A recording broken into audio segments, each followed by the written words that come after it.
Good evening. Thank you so much for joining us. This is the main news on Camnet TV, coming to you live on Topstar channel 106 on KenStream app. We are also streaming live on Facebook, Camnet TV, as well as on our YouTube channel, Camnet TV. Here are the headlines in our news tonight. Voter registration scandal threatens integrity of 2026 election. TIZ demands urgent probe. U.S. government orders immediate withdrawal of personnel from KITWE over toxic mine spill. ECZ dismisses claims of secret electoral law changes, reaffirms no electronic voting in 2026.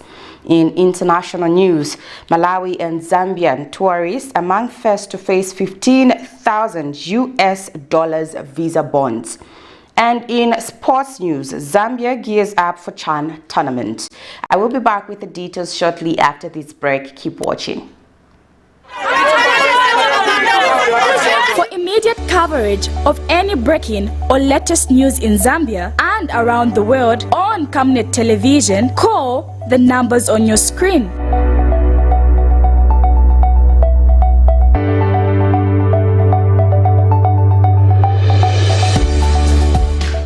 Television, bringing to your screens fair news, impartial news, credible and reliable news all the time. Get the whole truth on Camnet World News.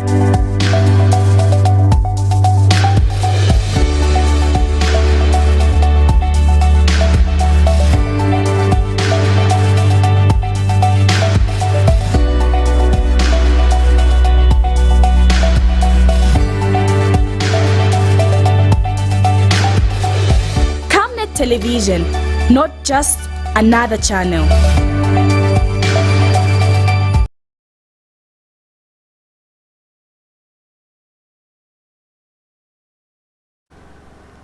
With the news in detail, my name is Sylvia Zulu. Transparency International Zambia, TIZ, has expressed concern over the irregularities in the ongoing procurement of biometric voter registration BVR equipment and software ahead of the 2026 general elections. The organization says its investigation has uncovered questionable practices in the tender process, including the advancements of two companies, Miru Systems and Startup, under suspicious and unexplained circumstances. TIZ Executive Director Maurice Nyambe says Miru Systems has a troubling global track record, while Startup is visually unknown. Yet, both firms progressed to the final stages of procurement. He reviews that a bidder who had been disqualified for failing to submit audited financial statements was controversially reinstated after an appeal to the Zambia Public Procurement Authority ZPPA. TIZ warns that this could seriously undermine the transparency and fairness of the voter registration process, the very foundation of credible elections. As a result, TIZ is calling for the immediate suspension of the ongoing due diligence process pending an independent review.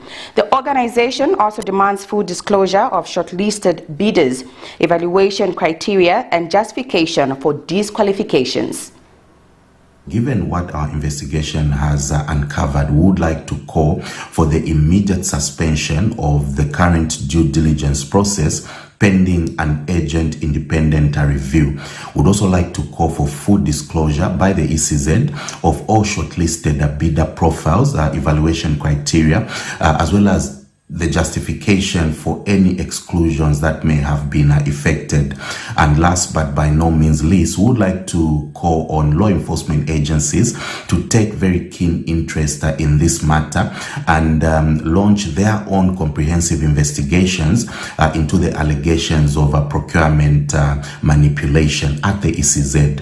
Now, we do recall that the Secretary to Cabinet, Mr. Patrick Kangwa, during the Integrity Committee Chief Executive Officers Forum last year, did indicate very strongly that corruption often thrives when senior officials fail to act on wrongdoing within their institutions. And of course, he also urged public servants to fight corruption abuse and not to shield any wrongdoers. We therefore agree with this, and we stress that failure to address these revelations in a very strong and comprehensive manner will in fact fly in the face of government's professed commitment to the fight against corruption as envisioned in the national policy on anti-corruption. Now, our motivation remains the protection of Zambia's democratic integrity, and so we would like to urge the ECZ, Zambia Public Procurement Authority, and any other public institutions involved in this to cooperate transparently and take corrective action where needed, not in opposition to government goals, but in fact in service of them. The voter registration process is the foundation of electoral credibility, and the importance of insulating it against any form of corruption can really not be overemphasized. The United States government has with immediate effect withdrawn all its personnel from KITWE and surrounding areas following alarming revelations about the severity of toxic contaminations from the Sino Metals mine tailings dam spill in Chambishi. The American Embassy reviews that recent available data indicates that the tailing spill released a dangerous mix of hazardous materials into the environment, including arsenic, cyanide, uranium, and other heavy metals. It says that these substances pose both immediate and long-term health risks, particularly because they can contaminate water, soil, and even become airborne, increasing the risk of inhalation. The alert specifically mentions the removal of U.S. personnel from Chambishi town, KITWE, and all communities along the Chambishi stream and Mwambeshi River up to the point where it joins the KITWE River. U.S. citizens currently residing in or visiting affected areas have been advised to take urgent precautions, especially avoiding any exposure to or consumption of water that may be contaminated. The embassy has further warned against any travel to KITWE that would make Americans reliant on municipal water, which may now be unsafe for drinking or cooking due to contamination. Socialist Party National Youth Secretary Stanley Mubasa has described the arrest of a UPND media team member as clear evidence that the country is indeed experiencing a high cost of living. He says the involvement of ruling party officials in fraudulent activities points to widespread desperation in the face of Zambia's economic hardships. Mr. Mubasa made the remarks following the arrest of Kelvin Chifokolo yesterday, who allegedly scammed a church out of 116,000 kwacha by pretending to still be affiliated with Prime Television. According to police information, Chifokolo is accused of corruptly obtaining funds from a named church and pocketing 56,000 kwacha before delivering only 60,000 kwacha to his former employer. Mr. Mubasa accused the UPND of harboring corruption within its structures, describing the party secretariat as its headquarters of all manner of debt and corrupt practices. Despite the strong criticism, the Socialist Party has offered to reimburse the 56,000 kwacha allegedly stolen by Chifokolo, describing the move as a gesture of ubuntu and moral leadership. Corruption is beginning right at the secretariat of the UPND.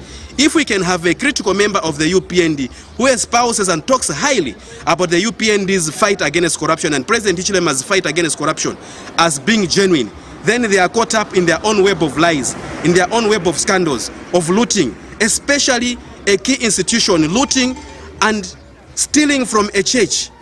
What more can they do to us common Zambians? If they can't spare the body of Christ, they can loot from God's sacred institutions such as a church. We are calling on Zambians to think twice about it. What does it mean if a UPND member can be involved in such a kind of a situation? Yes, we have heard they've said that they are going to make sure that the law takes its course, but we know that this is also a PR stunt. We have done PR, we know what it means. It's meant to save face. Let's question about what we don't know which has happened at the UPND Secretariat or in government offices, including at the State House, which is hidden, which the police can't come out in the open and tell us who is being investigated for whatever crime, for which crime, which they fear to do because those in authority may fire them.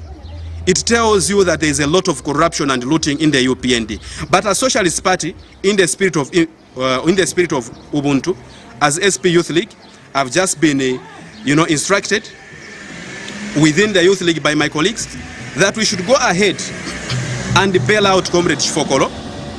Yes, he's caught up in that, but we are willing and we are ready, prepared to bail him out of the 56,000 kwacha which he allegedly looted. We'll be there to stand with him, but we are simply saying let them not stop repeating the same criminal elements if at all they have committed them.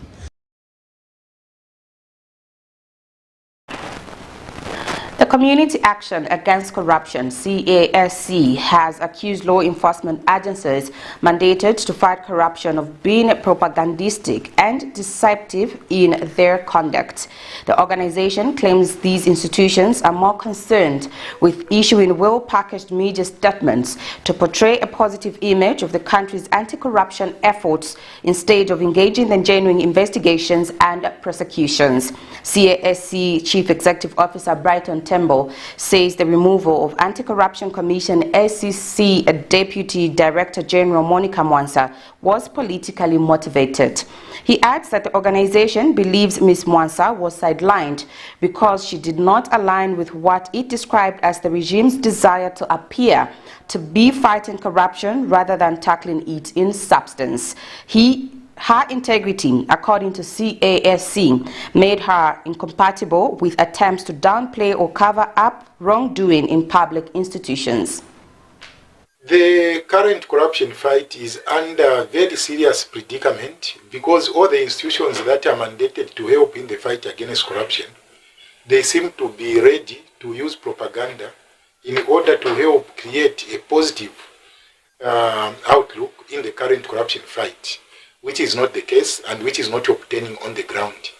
So you can see that when there is systematic failure in whatever people are doing, propaganda becomes a necessary tool in order to help project a positive outlook. And this is the case, and we anticipate that there will be more media statements and deceptive information coming from these institutions, and to some extent even to some civil society organizations, in order to help portray a positive trajectory in the current corruption fight, which is very sad.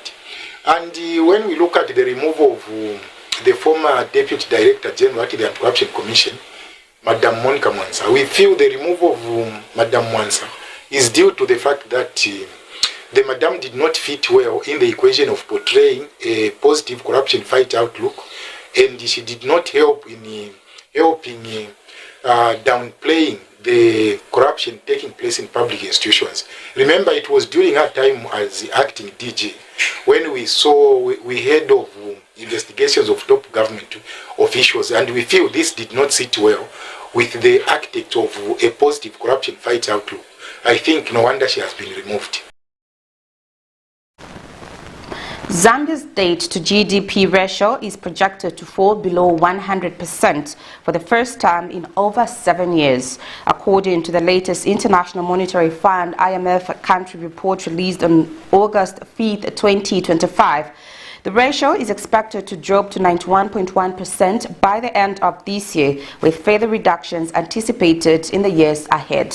Finance and National Planning Minister Dr. Stumbeko Msokotwane has welcomed the development, describing it as evidence that the government's economic reform program is delivering results. He attributes the progress to prudent fiscal management and the access of Zambia's debt restructuring efforts. The IMF report projects a continued decline in the public debt ratio, forecasting it will fall to 69.4% by 2027. The minister says such improvements are a strong signal of macroeconomic stability and renewed investor confidence in Zambia. Lower debt levels are also expected to ease pressure on public finances.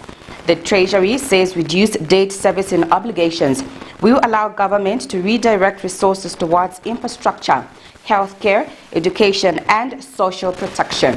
In turn, This is expected to strengthen the delivery of essential services and boost inclusive development across the country. The IMF attributes Zambia's improved outlook to a combination of effective fiscal consolidation, successful external debt restructuring, and a strengthened macroeconomic framework under the Extended Credit Facility Program.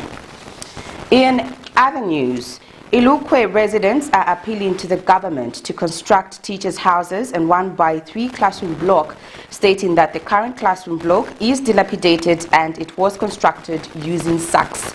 Speaking to Camnet News in Sefula, Mongo District, Pelekelo Muyonda says the school, which has 138 pupils, does not have a classroom block. The school, which was opened in 1989 by the SDA, has never had a modern classroom structure. He further said the community school, which was handed over to government in 2006, is now a threat to pupils and has since appealed to government to construct a classroom block and teachers' houses. Meanwhile, Mongo Municipal Council Director of Engineering, Engineer Jones Shangandu, confirmed the development and urged the community members to apply for CDF through the Ward Development Committee. We have the details in the following report.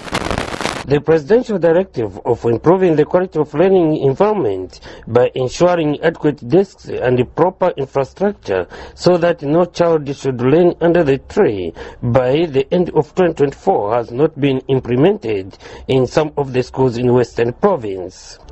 At KITWE Community School, the story is different, as the school lacks school infrastructure such as teachers' houses and classroom blocks. Some residents of KITWE have expressed concern toward the lack of infrastructures at the school.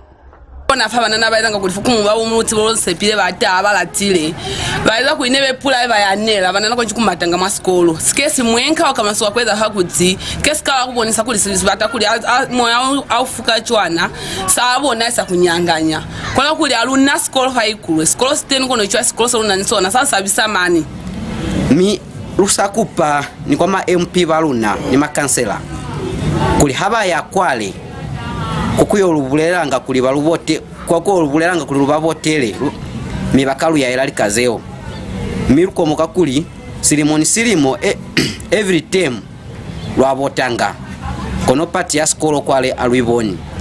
Speaking to Camnet News in Sefra area in Yeta Ward, Mongo District, Pelekelo Muyonda is appealing to government to construct a classroom block and teachers' houses at the school. Kuli mianda sele mingata mateni banana sebakena kasabo mateni tuki kuli maruti hakuna maruti fateni 3 mandwa maruti hakuna mane kondifera ba munzi kamba ba community unbaitombozi ku ya handu ili mfateni mokufumane ya maruti ali mu yaso ili kupicha kwa kusasebeza handi focho ale kona ni ukupa kuli muso urutuso wateni maruti ukupileka ni 3 in 1 classroom block kule ya fateni kono nto yo samba yakupelwa kutafitenga chekule yakuna nekemu yao ya fateni twali. Meanwhile, Mongo Municipal Council Director of Engineering, Engineer John Sangand, confirmed the development and aided the community to apply for CDF through the Ward Development Committee. School. Now, we are aware that the community school has a temporary infrastructure currently, and what we are encouraging the community now there is we have Ward Development Committee members at each school and at each zone. 1-by-3 classroom block, an ablution block, a teacher's house, water facilities at the school. So we just want to encourage the Ward Development Committee under Yeta Ward to prioritize that projects under the 2026 community projects. It's already there in the IDP, and we need just to work in those lines so that funds are allocated under 2026. Musievo Kavira, Camnet News in Mongo District, Western Province. Mongo District Commissioner Morgan Akabeswa is appealing to Mongo residents to enhance accountability amongst civic leaders for their works in the community. Mr. Akabeswa said this when Action Aid Zambia officials were carrying out monitoring and evaluation on the project run by youth activist organization in the 3 districts in Western Province. Mr. Akabeswa commended youth activist organization for implementing the project, focusing on accountability and inclusive democracy in the 3 districts in Western Province. Mr. Akabeswa said most people fear to put their leaders to account for deliveries. Meanwhile, Action Governance Forum Executive Director Justin Mushoke says the information given, if utilized well, is going to see improvement in the service delivery. Youth Activist Organization is implementing a project promoting accountability and inclusive democracy in 3 districts, namely Mongo, Senanga and Nkeema, with support from Action Aid Zambia. The aim of the project is to sensitize the community on how to enhance accountability among its civic leaders to account on service deliveries. This came to light when Action Aid Zambia officials carried a monitoring and evaluation on the project being implemented by Youth Activist Organization in the 3 districts in Western Province. And Mongo District Commissioner Morgan Akabeswa has recommended Youth Activist Organization for its works. When it comes to public fund, impartiality got to be there, because that's not our money. That's people's money. A lot of people, even now, I can tell you, they do not even know a single way that they can acquire such services that government is giving out to people. So when we have organizations that are tailored on educating, enlightening people what their entitlements are in terms of the services that government is giving, then it is a plus. So I appreciated the initiative, and we did appreciate your funding, but that funding has to be tailored straight. Namkormate is Youth Activist Organization Executive Director. The project is promoting accountability and inclusive democracy in Western Province. They are implementing it in the 3 districts where we are already operational for the other projects like he stated. Basically, the activities, we are more of trying to increase the awareness of the community or the mass in governance issues. Meanwhile, others who spoke are Justin Mushoke, Action Governance Forum Executive Director, and Itambu, a youth. We have got this information and we're able to utilize it. We are going to see some sort of improvement in the service delivery. For example, today we are talking about the CDF, and people are yearning to see how best this CDF can be utilized. Therefore, we expect to have the knowledge regarding transparency and accountability, which is very helpful. And also it gives the people that are responsible in terms of managing the resources to be a little bit conscious that even when we are overseeing this, there are people that are supposed to benefit. If a young person doesn't know how to demand for what they're supposed to receive in the community, like in the CDF itself, young people don't have that information at hand. They will just see or receive projects that don't mean well to them. Mosiabo Kabila, Camnet News in Mongo District, Western Province. You're watching the main news on Camnet TV. We now take a set of commercials. I will be back with some international stories as well as sports news after the break. Keep watching. Potatoes, the unsung heroes of flavor. From crispy chips to creamy mash, potatoes are the versatile superstars of your kitchen. Grown with love by our dedicated workforce drawn from around the community of Palavana. Savenda Farms' commitment is to see to it that we have potatoes that are grown right, healthy, big and tasty. For that quick fix or big celebration or that meal that brings family together, top chefs rely on the Savenda potato to create culinary masterpieces. And for others, it's that icebreaker to a delightful conversation. So, embrace the magic of Savenda potatoes. They're not just a side dish, they're the heart and soul of your kitchen. Savenda, save nations, develop Africa.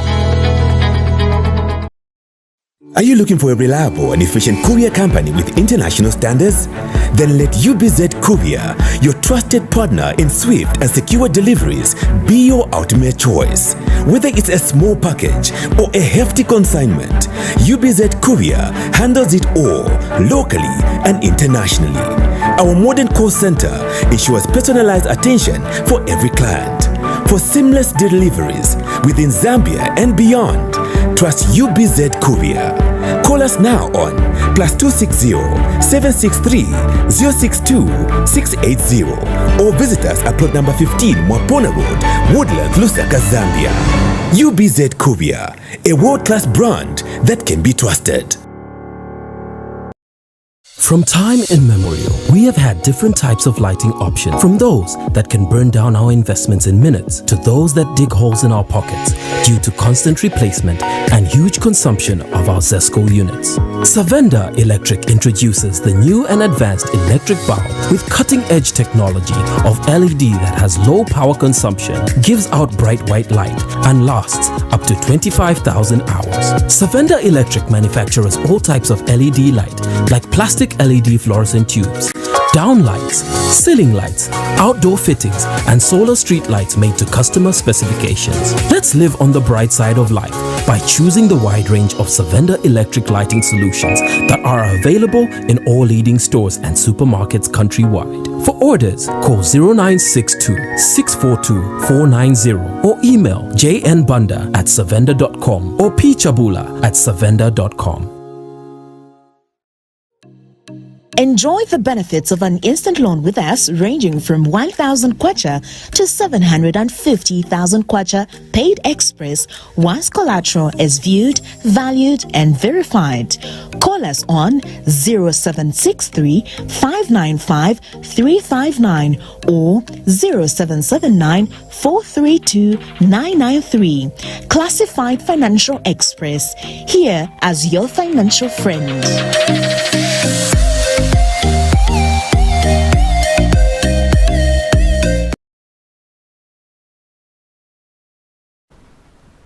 Thank you so much for still staying with us. And now, in international news, the State Department is proposing requiring applicants for a business and tourist visas to post a bond of up to $15,000 to enter the United States, a move that may make the process unaffordable for many. The new requirement targets countries like Malawi and Zambia. In a notice to be published in the Federal Register on Tuesday, the department said it would start a 12-month pilot program under which people from countries deemed to have high overstay rates and deficient internal document security controls could be required to post bonds of $5,000, $10,000 or $15,000 when they apply for a visa. The proposal comes as the Trump administration is tightening requirements for visa applications. Last week, the State Department announced that many visa renewal applicants would have to submit to an additional in-person interview, something that was not required in the past. In addition, the department is proposing that applicants for the Visa Diversity Lottery program have valid passports from their country of citizenship. Here is a roundup of international news. The State Department is proposing requiring applicants for business and tourist visas to post a bond of up to $15,000 to enter the United States, a move that may make the process unaffordable for many. The new requirement targets many countries, including Malawi and Zambia. The department said it will start a 12-month pilot program under which people from countries deemed to have high overstay rates and deficient internal document security controls could be required to post bonds of $5,000, $10,000 or $15,000 when they apply for a visa. The proposal comes as the Trump administration is tightening requirements for visa applicants. Last week, the State Department announced that many visa renewal applicants will have to submit an additional in-person interview, something that was not required in the past. The countries affected will be listed once the program takes effect. It said the bond could be waived depending on applicants' individual circumstances. Le choléra prend de plus en plus de l'ampleur au Soudan. En une semaine, 2345 nouveaux cas ont été recensés par le ministère de la Santé. À cela s'ajoutent plus de 21 décès, selon l'annonce des autorités mardi. Ces derniers chiffres portent le bilan total des décédés de choléra à 2408 sur 96 681 personnes infectées depuis le 12 août 2024. La plupart des infections provenant de la région de Tawila, État du Darfour Nord à l'ouest du Soudan. Dimanche, l'UNICEF estima à plus de 1180 les cas de choléra dans cette région, dont environ 300 chez les enfants, avec au moins 20 décès. Une évolution rapide de la maladie dans cette ville qui accueille depuis avril dernier plus de 500 000 déplacés de guerre. Au 30 juillet, le nombre de cas de choléra recensés dans les 5 États du Darfour s'élevait à près de 2140 avec au moins 80 décès. Alors que les conflits s'intensifient dans le nord, le Fonds des Nations Unies pour l'enfance alerte sur les conditions précaires des plus jeunes. Plus de 640 000 enfants de moins de 5 ans sont exposés à un risque élevé de violence de famille et de propagation du choléra et d'autres maladies mortelles. The humanitarian group Utopia 56 staged a protest Tuesday night outside Paris City Hall with about 200 migrants to demand emergency shelter and denounce public policies they describe as increasingly aggressive towards homeless people.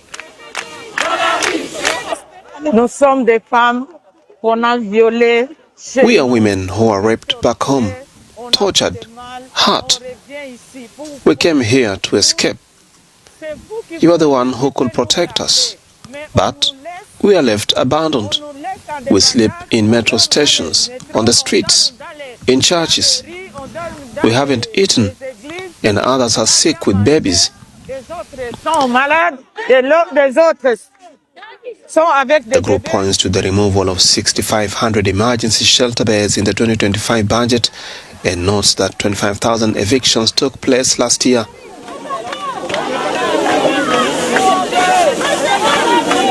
Behind me are 210 people, 90 of them are children, about 30 under the age of 3, so really just babies, and about 40 single women as well.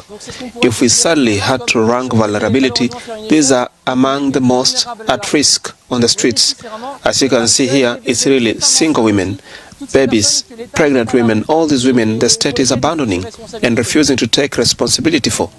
The group says 350,000 people are currently homeless in France, up from 190,000 in 2017.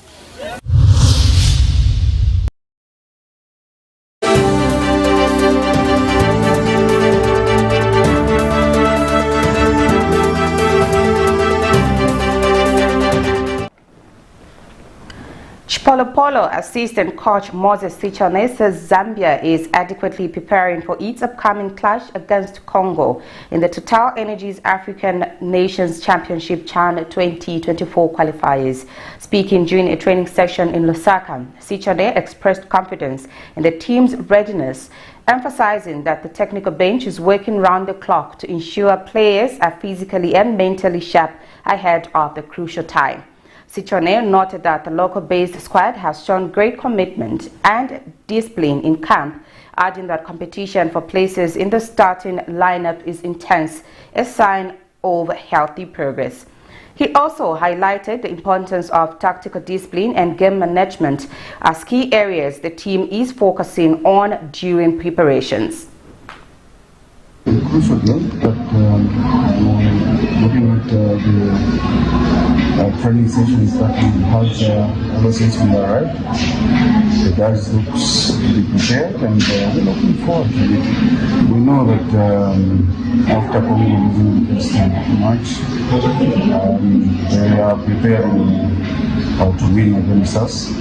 So this is the message that I'm sure everyone knows, the guys. And we are preparing for, we are preparing same, like Congo is doing. So it's going to be an interesting game, and we are looking forward. CHAN and the Africa Cup of Nations, two different tournaments. So we are talking about the local guys who are not playing abroad. So it's going to be a different game, but if I remember history very well, whenever Zambia played against Congo, it has been always like a fight. They are our brothers, but yeah, we're looking forward for the game to go up, and I hope you guys will have a good day, and at the end of the game we'll be carried. For us, the most important thing, after looking at it from where we're coming from, this is a young team mixed up with senior players. So, I mean, the most important thing is to know why we are here for. And I think when I look at the Zambian history, the best CHAN we've ever played is reaching the quarterfinals. So I think this time around, I'm sure every player is eager to the task, and looking forward to reach not only the quarterfinals, but at the end of the tournament that we reach the finals.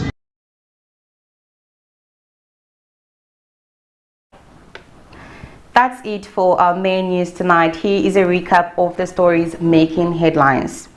Voter registration scandal threatens integrity of 2026 elections. TIZ demands urgent probe. U.S. government orders immediate withdrawal of personnel from KITWE over toxic mine spill. ECZ dismisses claims of secret electoral law changes, reaffirms no electronic voting in 2026. In international news, Malawi and Zambian tourists among first to face $15,000 visa bonds. And in sports news, Zambia gears up for CHAN tournament. We now look at the Camnet verse for the day, coming from the book of Hebrews 3 verse 14. For we are made partakers of Christ, if we hold the beginning of our confidence steadfast unto the end. Thank you so much for watching. My name is Sylvia Zulu. Remember, you have been catching us live on Topstar channel 106, on Kenstream app, as well as on Facebook Camnet TV, and on our YouTube channel Camnet TV. Thank you so much for watching. Good night and God bless you all.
Enjoy the benefits of an instant loan with us ranging from 1,000 kwacha to 750,000 kwacha paid express once collateral is viewed, valued and verified. Call us on 0763 595 359 or 0779 432 993. Classified Financial Express, here as your financial friend.